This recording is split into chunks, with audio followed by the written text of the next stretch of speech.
Who are some people you know personally or otherwise who ruined their own lives and how? Before we start with the first story, please hit the subscribe button and ring the notification bell to stay updated with us. Number 10. I helped an old friend of my mother-in-law for some time. She was in recovery for some years. She had drunk so heavily for so long that she developed a neurological disorder that left her debilitated.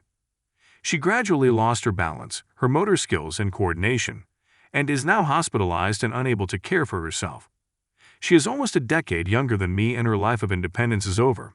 She will remain bedridden and rely on others for her most basic needs for the remaining years of her life. This is neither far-fetched nor the worst-case scenario. People die from addiction every day. Number 9. I knew a few folks in college who got hooked on meth and never pulled themselves out of it. But the funnier story is a guy I knew in college who stayed in line all night to buy a PlayStation 2, which caused him to totally blow off a big lab report, which ultimately meant he had to switch his major. Number 8.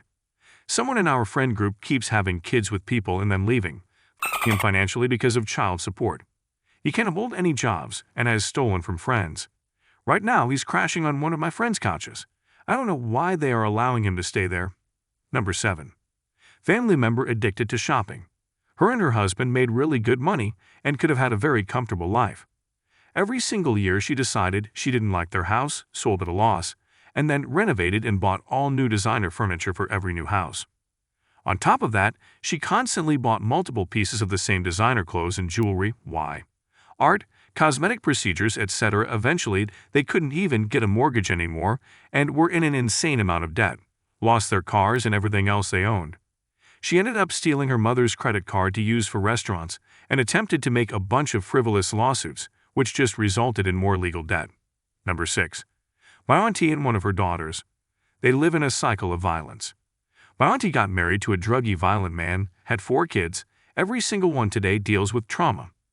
One of her daughters ended up getting in the same trap as her mother. Had 3 kids, all from different fathers. The dads were all involved in crime/drugs. She ended up getting by one of the fathers. She was just 32. Her kids now are dealing with the trauma of her loss. Her oldest child was 13 when she died. We're pretty distant, but I feel a lot for them. Number 5. A spoiled kid from a well-off family in a nearby small town, so big fish in little pond, around age 20 was having a party at his house. He jokingly pulled an old, antique handgun out from a drawer and aimed it at a friend of his, also maybe around 20 years old. You can guess what happened next. Number 4. I know someone with 8 kids by 7 different guys, all boys, and she still wants a girl. The kids call every new guy dad. I'm pretty sure she had 7 kids by the time she was 25. She's in her 30s now. She'll never end up with a decent guy.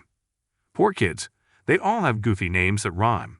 I'm talking names that nobody else on the planet has. Number 3. A friend's daughter called in multiple bomb threats to a local high school. She got caught and convicted. She was 18 at the time, so adult record. Edit.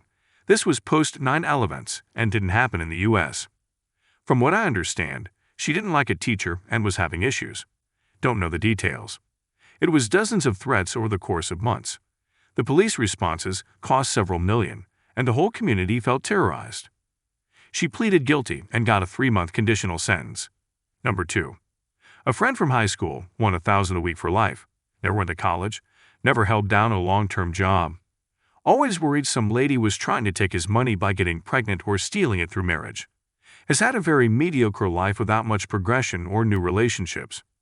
The rest of the friend group used to think he was the luckiest guy alive. Now we all just try to keep his spirits up when we get together and keep our advice to ourselves. He is aware of the solutions to his problems at a 10-mile view, but the $1,000/week has sapped his will to execute any self-improvement plan. Number 1. I used to hang out with a guy who was one of those super friendly, talkative, get along with everyone to a fault kind of guys. I will call him Jack.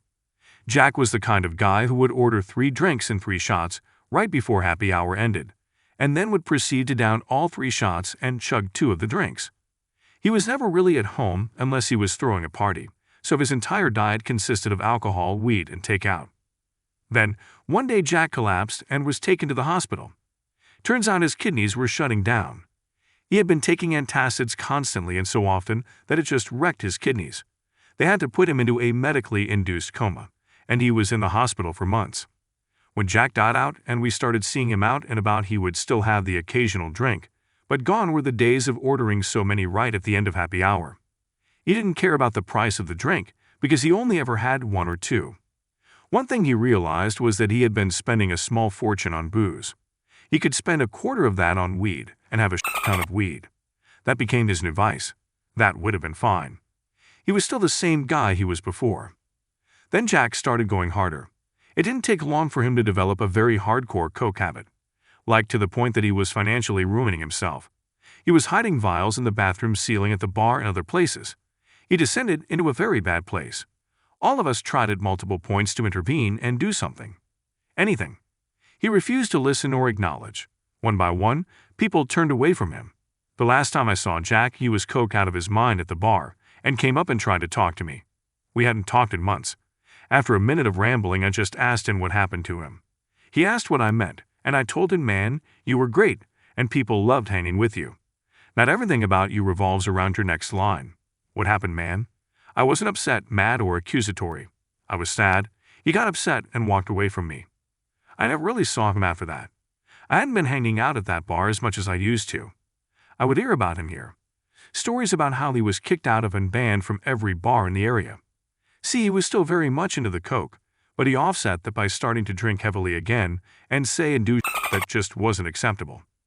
Then one night, a couple years later, I ran into some of the guys that were part of that crew from back in the day. We were talking and catching up.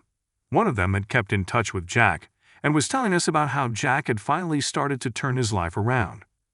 He was offered a good job in a town across the state that he started earlier that week. All of us agreed that was great. A fresh start in a new place might be good for him. And then he told us the rest of the story. On his first day, Jack called in and told them he needed a vacation day and gave them a blatantly false story. I shook my head and said, that sounds more like the Jack I remember." The next night, I was at a bar watching football, and the guy who had kept in touch with Jack came in and asked me if I had heard. Jack was found dead in his apartment. We found out later that his health problems never really went away. The day he died, he was at a doctor appointment where he was told that he didn't have more than a year left. The amount of damage done to his body just simply could not be fixed, and the time to do something about it had passed by a couple years. No one is 100% certain about what happened next, but it appears he stopped at a liquor store on his way home, bought a shitload of booze, and then went home and proceeded to drink himself to death. And that's all the 10 best stories. If you like more of this, please hit the thumbs up and subscribe to the channel. You can also share your similar experience in the comment below. See you in the next video.